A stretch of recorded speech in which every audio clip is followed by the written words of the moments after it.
Hello. So in this video I'm going to discuss hospital bag, but I had tried to record it previously and it ended up being too long, primarily because my hospital bag is quite involved. So I've decided to do it in two parts.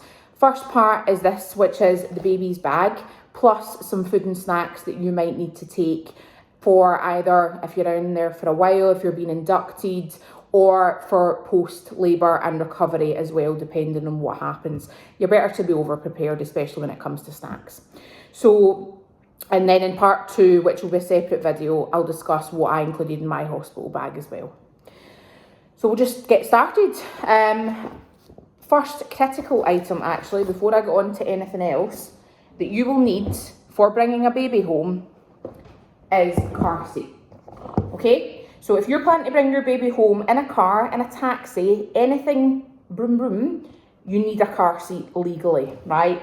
Getting in a taxi, they will still require you to use a car seat. If I can give you one piece of advice, it would be to practice this beforehand.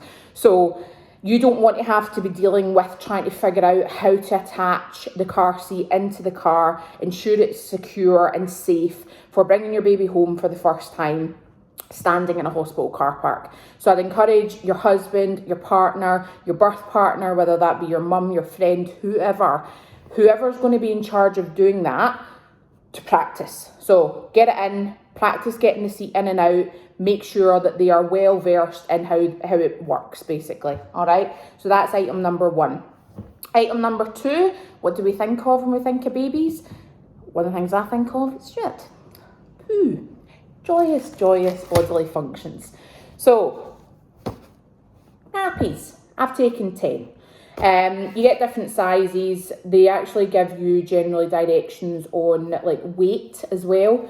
So if you have any idea of the weight of your baby, if you've been for growth scans, etc., if you want to play it safe, you can go with two sizes. The hospital will generally have some anyway if there's any issues, so don't worry too much. I've got these from Aldi because I've been recommended them of quite a few people that I know who've recently had babies. Really good quality and fairly cheap, so they recommend. They do say use disposable nappies in the first few days, even if you're planning to go on to... use disposable, not reusable. So even if you're planning to go on to reusable, and by the way, there's a voucher in the Scottish Baby Box, just in case you fancy trialling it.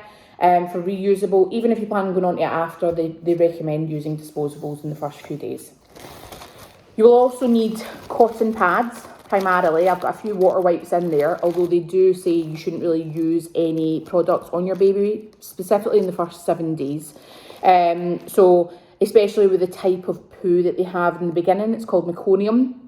It's quite handy to have cotton pads and then just actually use like warm water, because it helps to break it down a little bit. So just cotton pads, warm water with your nappies, and that's all you really need for that side of things. So we'll go on to the clothes and the coverings and all the layers that babies need. So firstly, I've got a few different types of blankets. I've got 3 specifically, right? So I've got a thick one at the bottom there, nice woolen one, knitted obviously by a grand's friend, because you've always got to have a grand's friend that's going to knit you stuff when you have a baby. If you don't, I'll be surprised. Have a go at knitting yourself. So I've got that. I'll probably put that on top of him in the car seat to travel home. I've then got a few different types of ones. So cellular blanket, if you've looked into having a baby and what you need, you've probably heard of these. Quite thin, but it can be folded over multiple times. This is the one from the Scottish Baby Box. And I've also got a thin woolen blanket as well, just as a backup, but also handy to have. So, different types of blanket. Just going to put this into the bag also. So we got onto clothes. I have Ziploc bagged and labelled mine. Reason being, it's going to be a lot easier if for any reason Jonathan needs to dress them or like find anything. And I've been the one that packed the bag. So it's literally, they've all got little labels on them for what they are, right? So the first thing is outfits. So I've got 2 sizes of outfits. Packed newborn outfit and also a 0 to 3 month. The reason they recommend taking 2 is depending on the weight of your baby and the length of your baby, they might go into 0 to 3 straight away. Within these packs, I have a pair of socks, pair of mitts, hat, vest, baby grow, little like jumper or cardigan, you can see in here, both woolen cardigans, freshly knitted recently, and little trousers. All right, so you've got an outfit for each age, and you've got all the items that we need for dressing a baby in there. Nice and labelled up. Simple. I've also got some spares, so spare vests. You know what babies are like, so bodily fluids might get places, who knows. Always better have handy having a couple of spares, and also a couple of spare baby grows as well. So I feel like I'm prepared if anything happens. If you need more, your partner's always going to potentially need to leave the hospital at some point anyway, especially if you're staying in for an extended period of time. So if that is the case, just send them home, you can get more stuff. But this should be enough for majority of situations. I'm also taking some Swaddles, how do you say it? It's up to you. I've got 2 different types here. One's a sleeping bag type, another is just another big piece of material. The sleeping bag type's from Oh Baby Collection, and the big piece of material with cute little feathers is from Peril and Bear. So it's Petite Piccolo. Both were gifted very kindly, so I can't wait to use them and actually get my baby in them.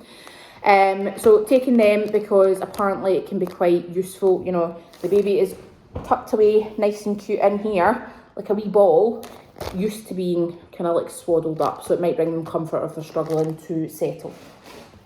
And also the holy grail of items, which I didn't really understand at the beginning, but apparently they're absolutely essential for everything you could possibly need. Cleaning up sick and just wiping your baby and everything generally. So muslins, I've got different types in there. And that is really it for the baby section. Label it all up, especially if you're the one, if it's only one person packing it and the other person maybe hasn't been involved. I just found that really easy and straightforward, and even for myself actually, rather than having to dig through things, especially if you get things with similar patterns that have came in like packs. So that's us. I hope you found that helpful, and I will now get on to the bit I probably was most excited about, even though loads of people say if labour goes quickly you might not even need it, but food. And actually drink as well, because that is critical, because hydrating yourself and actually making sure that you're going to the toilet is critical during labour. So you need to ensure to focus on the things that are essential, which a lot of people say you can forget to do. So let's go on to that. So on to drinks, which are one of the most critical kind of parts of what you will do during labour. You need to stay hydrated. So a lot of the advice I got, make sure you're drinking your water. I love tap water. Obviously, I used to work for Scottish Water. I still work for Scottish Water. I'm on maternity leave. That was bad. But I love sugar-free Volvic. So I'm going to take a few bottles of these. I'm going to mention this in the next video for my hospital bag, but I'm also taking a bottle with a built-in straw because a lot of people recommended that, and also a sports bottle to drink out of, because having the cap and having to tip it, they just say it's something you just don't want to have to hassle with. So you can even decant this. So I'm going to take this, sugar-free. This isn't going to obviously be for energy because it is sugar-free. You can get the sugar one if you want. I'm just using this instead of water. One thing a lot of people said, especially if you're giving birth in summer, if it's really warm, freeze a couple of these and take it, or put it in one of the flasks that have the insulated metal inside so it'll keep it cool, or keep them in the car and send your birth partner out to get them so that they stay really, really cold. When it comes to energy drinks, this was the biggest one that was discussed. So an isotonic sports drink, whether that be Lucozade Sport or like Powerade or something similar. I love Lucozade, right? So I'd initially got Lucozade Original. We're a dying breed, us that like it. So you use with your pink lemonade and orange. Nah. But I was told that some midwives don't like you drinking fizzy drinks in labour because you can get quite sick and the gas actually makes it worse. So the still Lucozade Sport or isotonic drink is recommended instead. Sugar, obviously flat, So I got a flavour I eventually landed on that I like, which is mango and passion. Snacks, I'm going to keep this quite short. I love how, by the way, my little puppy has arrived as I bring out the food. I know your game. I know your game. I'm not going to get too bogged down with snacks, right? You cannot eat in the labour ward. They encourage you not, well, they encourage you, you can't eat in the labour ward in case you need to go for a C-section. So after you've went past and you've went into active labour, etc., they probably will not let you eat. So make sure you fuel up in the early stages of labour. If you feel those contractions coming on, get yourself a carb heavy meal in. Think of it like a marathon. You're wanting a slow release of energy. As we get into the later stages of labour, if you can have anything at all, we're probably going to want things like this, or hard-boiled sweets were another thing that we're encouraged, because it's something you can suck on, hit a sugar when you need it. You need the boost of energy getting close to the end. And also, if you're on like gas and air and stuff, it can actually moisten your mouth as well, which is beneficial. So I'd get a set different crisps.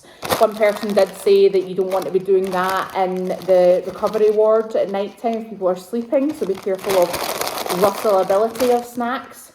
If it's summer, chocolate isn't really recommended because it will melt. You might be better with different biscuits like this.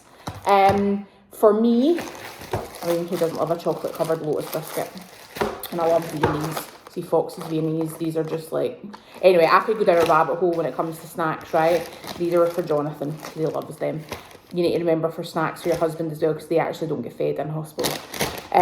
So take an assortment. You're better to be over prepared. Even if it goes quick and you don't need them, that's fine. Bring them home because you will need them after. But I'm also going to potentially pack like some sandwiches as well. So if everything's going well, or even in the early stages, I'll be staying at home for a few hours. So I will probably prep some sandwiches because I'm a savoury gal. But hard-boiled sweets and like Haribo's, sweeties type things is a big one. And just different types of snacks. If you want to take if you think it's going to go on a while, and I'm saying like energy boosts and stuff, so like cereal bars, flapjacks, all those sorts of things that will keep and will not melt. Although I'm going to be optimistic and take some chocolate anyway, because, you know, who knows? Just work it out the bag at the end. And that is us for the food and drink and baby bag video. So I hope you've enjoyed this one. Look out for part 2, which is my hospital bag. And if you have any questions or anything at all, just let me know, or let me know what you think. I'd appreciate it.